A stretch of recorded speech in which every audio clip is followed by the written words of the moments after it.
సిద్ధమవుతోంది. చాలా ఈ అంశాన్ని చాలా ప్రెస్టీజియస్ ఇష్యూగా బీఆర్ఎస్ తీసుకుంటుంది.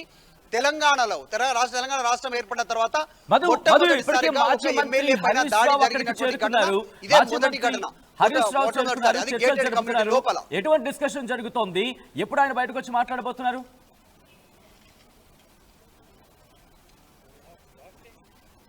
ఎగ్జాక్ట్లీ హరీష్ రావు ఆల్రెడీ మాట్లాడుతూ ఉన్నారు, మీడియాతో ఆయన బయట మాట్లాడుతూ ఉన్నారు. ఈ ఘటనకు సంబంధించి ఇది మంచి పద్ధతి కాదు అంటూ మాట్లాడుతూ ఉన్నారు. దీనిపైన పార్టీలో చర్చించిన తర్వాత కేసీఆర్తో కేటీఆర్తో చర్చించిన తర్వాత ఒక కీలకమైనటువంటి స్టేట్మెంట్ ఇక్కడ నుంచి ఇవ్వనున్నట్టుగా తెలుస్తా ఉంది. ఇప్పటికే మాట్లాడుతూ ఉన్నారు. ఆయన సిద్దిపేటలో పర్యటనలో ఉండగా హుటాహుటిన ఆ పర్యటన రద్దు చేసుకున్నారు. సిద్దిపేటలో ఆయన కార్యక్రమాన్ని రద్దు చేసుకుని డైరెక్ట్ గా కౌశిక్ రెడ్డి నివాసానికి వచ్చారు. ఇప్పటికే కేటీఆర్ మాట్లాడారు, కేటీఆర్ కూడా పరామర్శించేటువంటి అవకాశం ఉంది. దీనిపైన పెద్ద ఎత్తున ఒక కార్యాచరణకు బీఆర్ఎస్ సిద్ధమవుతా ఉంది. ఇక్కడితో దీన్ని వదిలేయకుండా ఇప్పుడు వదిలేస్తే ఈరోజు ఎమ్మెల్యే ఇంటికి వచ్చి ఎమ్మెల్యే ఇంటిపైన అటాక్ చేశారు, ఎమ్మెల్యేని అటాక్ చేశారు. ఫ్యూచర్ లో అందరిపైన అటాక్ జరిగే అవకాశం ఉంది, పార్టీ మనోస్థైర్యాన్ని కోల్పోయే అవకాశం ఉంది. కాబట్టి ఒక కార్యాచరణకు సిద్ధమవుతా ఉన్నారు. ముఖ్యంగా ఆంధ్ర వర్సెస్ తెలంగాణగా మారే అవకాశం ఉంది. తెలంగాణ సెంటిమెంట్ ని మళ్ళీ బీఆర్ఎస్ ఈ విధంగా దీన్ని తమ పార్టీకి అనుగుణంగా మార్చుకునే అవకాశం కనిపిస్తా ఉంది. ఎందుకంటే దాడి చేసినటువంటి వ్యక్తులు ఆంధ్రాకి సంబంధించినటువంటి బ్యాక్గ్రౌండ్ ఉండడం, వాళ్ళంతా ఇక్కడ వచ్చి సెటిల్ అయి ఉన్నటువంటి సిచ్యువేషన్. మేము 10 సంవత్సరాల అధికారంలో ఉంటే ఒక్క చిన్న ఘటన కూడా చోటు చేసుకోలేదు. కాంగ్రెస్ వచ్చి 365 రోజులు కాకముందుకే ఇలాంటి ఘటనలు ఎక్కువ అవుతా ఉన్నాయి. ఆయన పైన అటాక్ అయింది. ఎమ్మెల్యే నివాసం పైన ఎమ్మెల్యే ముందు నిల్చోగానే ఎమ్మెల్యే ముందు పైనే ఆయన ముందే ఆయన ఇంటి పైన అటాక్ జరిగినటువంటి తీరును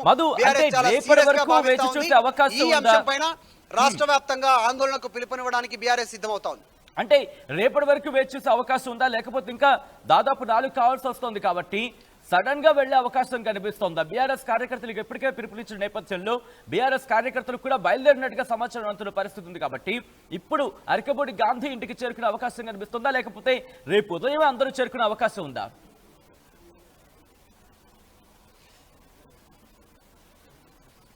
కౌశిక్ రెడ్డి ఇప్పటికే స్టేట్మెంట్ ఇచ్చారు. దాడికి ప్రతి దాడి ఖచ్చితంగా ఉంటుంది, నేనేంటో రేపు చూపిస్తాను, వదిలే సమస్యనే లేదు అంటూ ఎమ్మెల్యే స్వాగతం చెప్పడానికి మంగళారతులతో ఇక్కడ పార్టీ కండువాలతో సిద్ధంగా ఉంటే ఈ రకంగా దాడి చేస్తారా? ఇదెక్కడ సంస్కృతి, ఇక మేము చూపిస్తాం ఇక్కడ నుంచి ఎలా ఉంటుందో అనేటువంటి స్టేట్మెంట్ చేశారు. దాడి చేస్తారా? ఇదెక్కడ సంస్కృతి, ఇక మేము చూపిస్తాం ఇక్కడ నుంచి ఎలా ఉంటుందో అనేటువంటి స్టేట్మెంట్ చేశారు. సో దీనిపైన కూడా పార్టీ చాలా సీరియస్ గా ఉన్నట్టుగా తెలుస్తోంది. కేసీఆర్ కూడా ఆరా తీశారు. కేసీఆర్ కూడా పార్టీ కౌశిక్ రెడ్డి కేటీఆర్ మాట్లాడారు. పరిస్థితులు ఇస్తా ఉన్నాయి. రానున్న రోజుల్లో ఏమవుతుంది అనేటువంటిది రేపు భారీ ముట్టడికి పిలుపునిచ్చారు. అనూహ్యంగా ఈ రోజు రాత్రి వరకు కూడా అరికపూడి గాంధీ నివాసానికి వెళ్లే అవకాశం ఉంది. ఇప్పటికే రాష్ట్ర వ్యాప్తంగా ఉన్నటువంటి అరికపూడి గాంధీ నివాసానికి వెళ్లే అవకాశం ఉంది. ఇప్పటికే రాష్ట్ర వ్యాప్తంగా ఉన్నటువంటి బీఆర్ఎస్ పార్టీ శ్రేణులకు బీఆర్ఎస్ పార్టీ పిలుపునిస్తా ఉంది. రేపు హైదరాబాద్ చేరుకోవాలి, అరికపూడి గాంధీ నివాసానికి వెళ్ళాలి. కేవలం అరికపూడి గాంధీ కాదు, ఇక ముందు పార్టీ మారాలనుకుంటున్నటువంటి ఎమ్మెల్యేలు, పార్టీ మారిన ఎమ్మెల్యేలు అందరినీ క్షేత్రస్థాయిలో తిరగనివ్వకుండా బీఆర్ఎస్ ఒక వ్యూహాత్మకమైనటువంటి ప్లాన్ తో ముందుకు వెళ్లాలనేటువంటిది సిద్ధమవుతోంది. వేరే అంశాలు ఏది లేదు. పార్టీ మారిన ఎమ్మెల్యేలను ఎక్కడికక్కడ అడ్డుకోవడమే బీఆర్ఎస్ పార్టీ ఎజెండాగా ముందుకు వెళ్ళడానికి సిద్ధమవుతోంది. ఇప్పటికే రైతు రుణమాఫీకి సంబంధించిన అంశంలో క్షేత్రస్థాయిలో బీఆర్ఎస్ వెళ్లాలనుకున్న నేపథ్యంలో దానికంటే ఎక్కువ ప్రయారిటీ ఈ పార్టీ మారిన ఎమ్మెల్యేలపైనే దృష్టి పెట్టాలనేటువంటిది బీఆర్ఎస్ ఆలోచన చేస్తున్నట్టుగా తెలుస్తోంది. ఇదంతా కార్యాచరణ. ఆ పార్టీ హరీష్ రావు కేటీఆర్ ఆధ్వర్యంలో పార్టీ ఎమ్మెల్యేలు ముందుకు వెళ్లేలా నిర్ణయం తీసుకుంటున్నారు. ఇక ముందు పార్టీ మారాలనేటువంటి ఆలోచన ఎమ్మెల్యేలు జడుచుకునేలా నిర్ణయాలు ఉంటాయి అంటూ బీఆర్ఎస్ పార్టీ నేతలు ఇక్కడ కొద్దిమంది ఆల్రెడీ మాట్లాడుతున్నారు. వారంతా కూడా అదే అంశానికి సంబంధించి మీరు కొద్దిసేపటి క్రితం అయితే కొనసాగుతా ఉంది. రైట్ మద్దు, ఇదే అంశానికి సంబంధించి కొద్దిసేపటి క్రితం బీఆర్ఎస్ నేతలతో మాట్లాడారు. ఒకసారి వాళ్ళ రియాక్షన్ ఏంటి, వాళ్ళు ఏమంటున్నారు అనేది ఒకసారి చూద్దాం. గాజులు చీర పంపిస్తా అన్నారు అరికపూడి గాంధీ నివాసానికి.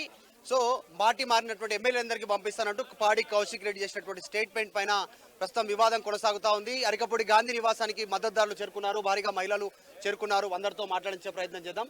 నిన్న పాడి కౌశిక్ రెడ్డి చేసినటువంటి వ్యాఖ్యలు, ఆయన చీర గాజులు పంపిస్తా ఉన్నారు పార్టీ మారినందుకు. పార్టీలోనే ఉంటే ఉండండి, మీ ఇంటికి వచ్చి జెండా ఎగరేస్తానంటూ అరికపూడి గాంధీకి స్టేట్మెంట్ ఇచ్చారు. ఆయన వాడికి దమ్ముంటే వాడు నిజంగా మొగోడైతే గనక చీరా గాజుల గురించి మాట్లాడింది కదా, ఈరోజు చీరా గాజులు ఆహ్వానిస్తాము. వానికి దమ్ముంటే వచ్చి ఎగరేయమనండి. ఇంట్లో కూర్చొని ఇంట్లో లేనని చెప్పి, లేదంటే పోలీస్ ఏదో బందోబస్తు పెట్టి నన్ను హౌస్ అరెస్ట్ చేస్తున్నారని ఫేకుడు మాటలు కాదు. నిజంగా వాడు మొగోడైతే గనక మేము చీరా గాజులు వేసుకుంది మేము కదా, మేము చెప్తున్నాం, ఛాలెంజ్ చేస్తున్నాం, వాడిని రమ్మనండి. వాడు ఖచ్చితంగా రమ్మనండి. వాడిని ఈరోజు మేమేందో మేము చూపిస్తాం ఈరోజు. వాడు గాలి మాటలు మాట్లాడుకుంటూ తిరిగితే కాదు, ఖచ్చితంగా వాడు రావాల్సిందే. ఇప్పుడు వాడి మాట ఒకవేళ ఒక మొగోడికి, ఒక ఆడ మొగోడికి పుట్టిన ఖచ్చితంగా రావాలి. వాడు వచ్చిన తర్వాత మేమేందో చెప్తాము. నిన్న మొన్న ఇది వరకు కూడా అంతే, గవర్నర్ అనే జ్ఞానం లేకుండా ఆ తమిళసాయి మేడంని కూడా అట్లాగే అవమానించిండు. మహిళల ఓట్లతో గెలిచిండు, మహిళలను అడ్డం పెట్టుకొని గెలిచిండు. పెళ్ళాం మైనర్ బిడ్డ, వాళ్ళ వాయిస్తోని అందరికి ఇప్పటికీ వీడియో వైరల్ ఉంది. ఏడ్చుకుంటా ఈసారి నన్ను గెలిపించుకోకుంటే నేను సూసైడ్ చేసుకుంటాని బ్లాక్మెయిల్ చేసి గెలిచిన నా కొడుకు వాడు మాట్లాడుతున్నాడా? మూడోసారి ఉత్త డెవలప్మెంట్ మీద, ఓన్లీ డెవలప్మెంట్ మీద గెలిచిన వ్యక్తి మా గాంధీ అన్న. ఎక్కడైనా పోండి, మీరు ఏ కార్నర్ అయినా పోండి, ఏం చేసిందో చూపిస్తారు. ప్రతి గలీలో ఆయన వర్క్ కనిపిస్తుంది, ప్రతి గలీలో ప్రతి ఏరియాలో ఆయన చేసిన డెవలప్మెంట్ ఈ 10 ఏళ్ళలో కనిపిస్తుంది. ఆ డెవలప్మెంట్ చూసినారు. మా ప్రజలు ఎవరు కూడా పార్టీకి అతీతంగా గాంధీని గెలుచుకున్నారు, ఏ పార్టీ అని చూడలేదు. అందుకే 72,000 అగేన్స్ట్ టీఆర్ఎస్ గాలి ఉన్నా కానీ మేము 70,000 పైచులకు మెజారిటీతో గెలిచినాం. ఎందుకంటే ఓన్లీ ఇక్కడ పబ్లిక్ అభిమానంతో. అట్లాంటి నాయకుడిని పట్టుకొని నోటికి ఇష్టం వచ్చినట్టు మాట్లాడితే చెప్పు తెగేలా కొడతాము.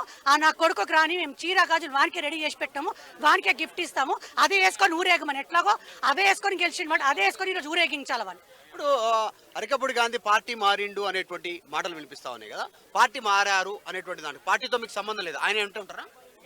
100% ఆయన వెంటనే ఉంటాం మేము. ఎందుకంటే పార్టీలు కాదు మాకు ముఖ్యం, వ్యక్తి ముఖ్యం. ఇక్కడ ఆయన క్యారెక్టరు, ఆయన నీతి ధర్మంగా పనిచేసే విధానము, ఏ రాత్రి అర్ధరాత్రి లేదు అపరాత్రి లేదు, కష్టం వచ్చిందని ఆయన తలుపు తెరితే ఎప్పుడు అందుబాటులో ఉండి ప్రజలకు అభివృద్ధి చేసి వాళ్ళను ఆదుకునే వ్యక్తి. కాబట్టి వ్యక్తిగతంగా ఆయన మాకు చాలా ఇష్టము. ఇక్కడ పార్టీలు మాకు అవసరం లేదు, ఆయన వ్యక్తిగతంగా ఇష్టం కాబట్టి ఆయన అభివృద్ధి చేస్తాడు. కాబట్టి మాకు ఏదో ఒకటి చేశాడు. కాబట్టి ఇప్పుడు 10 ఏళ్లలో మా కోసం కష్టపడ్డాడు. 3 సార్లు జనాలు అభిమానంతోనే గెలిపించుకున్నారు. పార్టీ గుర్తు మీద కాదు ఆయన గెలిచింది, పార్టీ గుర్తు మీద గెలవలే. వ్యక్తిగతంగా వ్యక్తి మంచోడు, కష్టపడతాడు, జనాల కోసం ఏదో చేస్తాడు అనే ఉద్దేశంతో 3 సార్లు గెలిపించుకున్నాము. ఆ కౌశిక్ రెడ్డి లాగా బ్లాక్ మెయిల్ చేసి గెలిస్తే శోభాయాత్ర, ఓడితే శవయాత్ర అని చెప్పి బ్లాక్ మెయిల్ చేసి గెలవలే. అసలు మా గాంధీ గారి గురించి మాట్లాడడానికి కౌశిక్ రెడ్డికి అర్హత ఉందా? అసలు ఒకవేళ ఆయన పార్టీ మారినా కూడా ఆయనంటనే ఉంటారా? ఆయనంటనే ఉంటాం. ఎందుకు? ఎందుకంటే ఆయన మంచి వ్యక్తి, పిలిస్తే పలుకుతాడు ఆయన. కానీ ఫోన్ల మీద కూడా మాట్లాడతాడు, సహకరిస్తాడు. ప్రతి ఒక్క మహిళకు ఏ అవసరం వచ్చినా మాట్లాడతాడు. అన్న ఇట్లా ఆపద ఉందన్న కూడా, ఒక మహిళ ఆపత్తి పడ్డా కూడా వాళ్ళకి సహకరిస్తాడు. అందుకనే ఆయన అంటే మాకు అంత మహిళలకు అభిమానం. కౌశిక్ రెడ్డి చేసిన వ్యాఖ్యలకు సంబంధించి కౌశిక్ రెడ్డి వెహికల్ అంటే ఇప్పుడు చెప్పు దెబ్బల కోసమే ఆయన నోటికి వచ్చింది ఆ దుర్ద. మహిళ ఒక వాడదానికే పుట్టి ఒక వాడవాళ్ళకే ఆయన అవమానిస్తే ఆయనను ఏం చేస్తాం మేము? చీర గాజులు అంటే ఏంది? ఒక చీర గాజులు ఎవరు వేసుకుంటారు? ఆడదంటే అంత ఆల్సా ఆయనకి? వాళ్ళ అమ్మ ఒక ఆడదే కదా, పెళ్ళాము కూతురు కూతురు కూడా అమ్మ ఆడదే, అన్న తల్లి ఆడదే. అట్లా మాట్లాడొచ్చు ఆయన ఒక హోదాలో ఉండి. స్పందించాల్సిన అవసరం ఉంది. లేకపోతే రాహుల్ గాంధీని దేశంలో ఎవరు నమ్మడు. రాహుల్ గాంధీ అన్ని కూడా ఉత్తమాటలు అని అనుకోవాల్సి వస్తుంది, ఉత్తర కుమార ప్రగల్భాలుగా చూడాల్సి వస్తుంది. నిజంగా రాహుల్ గాంధీ గారు, నీకు రాజ్యాంగం మీద నమ్మకం ఉంటే, నీకు నైతిక విలువలుంటే తక్షణమే నువ్వు స్పందించు. పార్టీ మారిన ఎమ్మెల్యేల చేత రాజీనామా చేయించు. నువ్వే కదా కాన్స్టిట్యూషన్ నీ రాజ్యాంగంలో పెట్టుకున్నావు, నీ పార్టీలో ఏం చెప్పినావు, నీ మేనిఫెస్టోలో ఏం చెప్పినావు? పార్టీ మారిన ఎమ్మెల్యేలు తక్షణమే వాళ్ళని డిస్క్వాలిఫై చేయాలని చెప్పినావు కదా. మరి మాటల్లో ఒకటి, నీ కాంగ్రెస్ పాలనలో తెలంగాణ రాష్ట్రంలో ఇంకో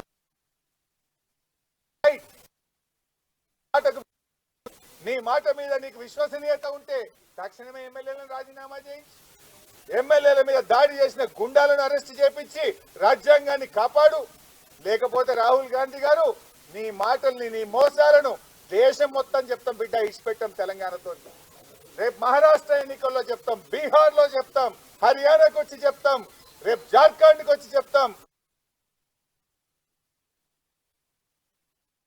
6 గ్యారంటీల గారడిని దేశం మొత్తం కూడా చెప్తాం. రాహుల్ గాంధీ చెప్తాం, బీహార్ లో చెప్తాం, హర్యానాకు వచ్చి చెప్తాం, రేపు జార్ఖండ్కి వచ్చి చెప్తాం. తెలంగాణలో కాంగ్రెస్ దోపిడీ, కాంగ్రెస్ మోసాలు, కాంగ్రెస్ 6 గ్యారంటీల గారడిని దేశం మొత్తం కూడా చెప్తాం. రాహుల్ గాంధీ రాజ్యాంగాన్ని చేతిలో పెట్టుకొని చెప్పే మాయ మాటలు ఇవన్నీ కూడా మోసం, దగాని మొత్తం దేశం అంతా కూడా చెప్పాల్సినటువంటి అవసరం వస్తుంది.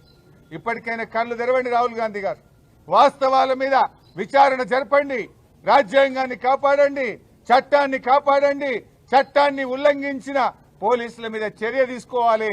రాజ్యాంగాన్ని మరి తప్పుదారి పట్టించే విధంగా ఇవాళ ఎమ్మెల్యేల కండువాలు కప్పి ఇవాళ ఆ ఎమ్మెల్యేలను ఎవరైతే రేవంత్ రెడ్డి గారు కాంగ్రెస్ లో చేర్చుకున్నారో వాళ్ళందరి చేత రాజీనామా చేయించి తిరిగి ఎన్నికల్లో పోయే విధంగా ఆదేశం ఇవ్వండి. లేదంటే రాహుల్ గాంధీ అన్ని మోసం, రాహుల్ గాంధీ మాటలు దగ, రాహుల్ గాంధీ అన్ని కూడా ఉత్తర కుమార ప్రగల్భాలని దేశం మొత్తం కూడా చాటి చెప్తామని హెచ్చరిస్తున్నాం. ఇక్కడి నుంచి మేము శాసనసభ్యులం, పార్టీ మాజీ ఎమ్మెల్యేలు, సీనియర్లం నేరుగా సైబరాబాద్ పోలీస్ కమిషనరేట్ వెళ్తాం. అక్కడ మాకు న్యాయం కోసం